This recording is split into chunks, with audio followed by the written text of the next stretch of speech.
अस्सलाम वालेकुम एवरीवन। तो आज हम बनाने जा रहे हैं अपना होममेड मैजिकल हेयर ऑयल।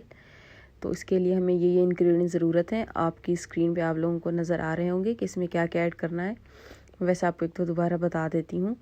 इसमें हमें लहसुन, प्याज, एलोवेरा, कलौंजी, मेथी दाना, कड़ी पत्ता, रोज़मेरी और हिबिस्कस लीव्स चाहिए।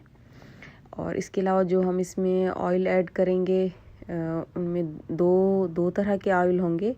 सबसे पहले हमारे पास जो मेन होगा वो होगा सरसों का तेल। आप किसी भी कंपनी का, किसी भी ब्रांड का कोई भी ले सकते हैं। और इसके अलावा हमारे पास ऑलिव ऑयल। ये ऑलिव ऑयल मुझे मेरी सिस्टर इन लॉ ने दिया था, वो दुबई से लेके आई थी। तो इसकी यहाँ से शायद आपको सेम मुश्किल ही मिले, तो आप कोई भी यूज़ कर सकते हैं। एक चीज़ मैं भूल गई थी, वो थी अदरक। मेरे पास थोड़ी सी फ्रीज़ हुई पड़ी थी, तो मैंने सोचा वो ही इसमें ऐड कर देती हूँ, क्योंकि इस तरह मेरे पास फ्रेश में अवेलेबल नहीं थी। आप फ्रोज़न भी यूज़ कर सकते हैं, फ्रेश हैं तो आप फ्रेश भी यूज़ कर सकते हैं। सबसे पहले हमने एक कढ़ाई लेनी है और इसमें हमने एक एक करके अपने सारे इंग्रेडिएंट्स डालने हैं। ऑलिव ऑयल डालना है सबसे पहले हमने। आपकी मर्ज़ी है, आप क्वांटिटी जितना रखें।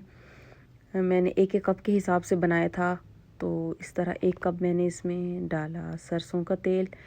अब 1 कप से कुछ कम ही मैंने इसमें ऐड किया जैतून का तेल, क्योंकि मेरे पास बचा हुआ थोड़ा ही था। तो अगर आपके पास ज़्यादा है तो आप फुल कप भी ऐड कर सकते हैं। इस तरह आपको ऑयल ज़्यादा बन जाएगा। मेरे पास फ़िलहाल मौजूद इतना था, तो मैंने फुल कप से कुछ कम ही डाल दिया था।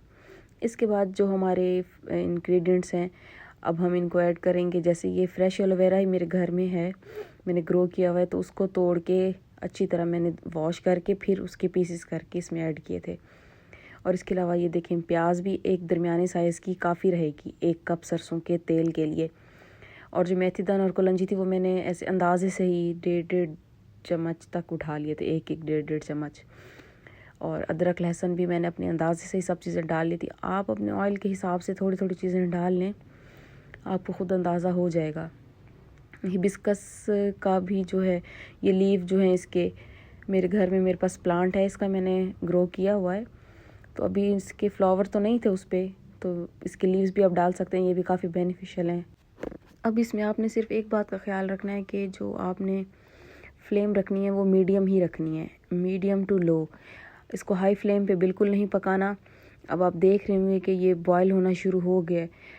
तेल जिस तरह आहिस्ता आहिस्ता गर्म होता रहेगा, ये सारी चीज़ें आराम से इसमें पकती रहेंगी और इन सारी चीज़ों का जो एक्सट्रैक्ट है वो इस ऑयल में आ जाएगा। अब हमें पता कैसे चलेगा कि ये अच्छी तरह हमारा ऑयल तैयार है, कि सारे इंग्रेडिएंट्स अब इसमें ढलने लग गए हैं। जो लीव्स थे वो भी पहले से थोड़े श्रिंक हो गए हैं, प्याज भी इस तरह, सारी चीज़ें इसमें अच्छी तरह पक रही हैं। तो आहिस्ता आहिस्ता इस तरह करते करते जब बिल्कुल ही इसका एंड होगा, तो अब आप देखेंगे कि प्याज, अदरक, लहसुन और ये सारी चीज़ें अब जलने लग जाएंगी।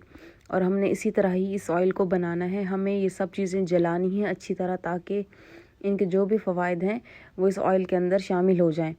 अब अच्छी तरह ये आप इसको मिक्स करते रहें, हिलाते रहें। अब आप देखेंगे कि ये आहिस्ता आहिस्ता जलना शुरू हो गए हैं। अब आपने जो फ्लेम है वो बिल्कुल लो कर लेनी है। मीडियम पे रखेंगे तो ये बहुत जल्दी जल जाएंगे और इनका कोई असर नहीं होगा। आहिस्ता आहिस्ता फ्लेम पे बनेंगे तो सही रहेगा ये। अब आपने फ्लेम लो करने के बाद इसको आहिस्ता आहिस्ता हिलाते रहना है। अब आप देख रहे हैं, आपकी स्क्रीन पे आपको नज़र आ रहा होगा कि प्याज बिल्कुल ही जल चुके हैं। तो इसका मतलब है हमारा ऑयल अब तैयार होने वाला है। अब थोड़ा सा ही बस इसमें और काम रह गया, इसके अलावा बाकी हमारा ऑयल तैयार है। इसमें जो फ्रेश एलोवेरा होगी वो भी पानी छोड़ देगी और वो भी अच्छी तरह इसके अंदर जल जाएगी। उसकी जो ऊपर वाला कवर होता है वो भी जल जाएगा। अब आप देख सकते हैं कि ये अच्छी तरह जल चुका था और मैंने उसको चूल्हे से उतार लिया है। अब थोड़ा सा ठंडा हो जाए तो फिर हम सच इसको ऐसे ही एक बोतल में डाल देंगे। ये डे 1 था। डे 1 मतलब हमने इसको धूप लगवानी है 1 दिन, और अगले ये डे 2 था और अगले दिन भी हमने इसको धूप लगवानी, यानी कि इसको कुछ कुछ देर के लिए, घंटे 2 घंटे के लिए हमने धूप में रखना है।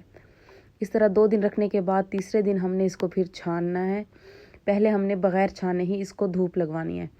तीसरे दिन इसको छान लेना है हमने अच्छी तरह, और ये सारी चीज़ें इसकी हमने फेंक देनी है। अब ये सब वेस्ट है, अब इनका कुछ नहीं करना हमने। अब आप इस तरह छन्नी रख सकते हैं, क्योंकि इसके अंदर काफ़ी ऑयल जज्ब हुआ होता है। ज़ाया करने से बेहतर है कि आप छन्नी रख के इसको इस तरह छान लें। और जो हमारा लास्ट और मैजिकल इंग्रेडिएंट है वो है कैस्टर ऑयल। इसमें कैस्टर ऑयल हमने लाजमी यूज़ करना है, इसमें लाजमी हमने ऐड करना है, क्योंकि ये बालों की ग्रोथ के लिए बहुत अच्छा होता है।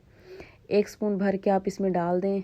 मेरे पास कैमरा था एक हाथ में, तो दूसरे हाथ से चीज़ें मिक्स करना थोड़ा मुश्किल हो रहा था। तो अब लास्ट में देखें कि हमारा ऑयल बिल्कुल तैयार हो चुका है। अब आपने इसको लगाना किस तरह है, आपने वीक में 2 बार इसको लगाना है। ओवरनाइट लगा लेंगे तो ज़्यादा अच्छी बात है, वरना आप इसको सिर्फ नहाने से पहले 2 घंटे के लिए लगा लें, हल्का हल्का मसाज करें। और एक बात ये याद रखनी है कि इसको लगाने से पहले आपने इसको हल्का सा गर्म करना है, बिल्कुल लाइट सा। आपकी मर्ज़ी, आप माइक्रोवेव में कर लें या आग पे कर लें, जिस तरह भी आप करना चाहें। आप इसको हल्का सा गर्म करके फिर बालों में अप्लाई करेंगे, और फिर आप चुटिया करके या ऐसे ही बाल बांध के जिस तरह आप करना चाहें छोड़ दें, और 2 घंटे के बाद वॉश कर लें। अब आप देखेंगे कि आपका हेयर फॉल भी बहुत कम हो जाएगा और बालों की ग्रोथ भी बहुत अच्छी होगी। आपको इस तरह से कोई भी अपने सब रियल और ओरिजिनल इंग्रेडिएंट्स कोई भी नहीं बताएगा अपनी रेसिपीज़, लेकिन मैंने सोचा आप लोगों के साथ शेयर कर देती हूँ। कोई बात नहीं, किसी का भला हो जाए शायद मेरे इस तरह ये शेयर करने से। आप ये ऑयल बना के ज़रूर इसके रिव्यूज़ में से शेयर कीजिएगा कि आपको ये मेरा ऑयल कैसा लगा है। ये मेरा मैजिकल होममेड हेयर ऑयल है। इसके रिज़ल्ट वाकई ही मैजिकल हैं। जब आप लोग यूज़ करेंगे तो आपको पता चल जाएगा इंशाल्लाह। ओके, अल्लाह हाफिज़।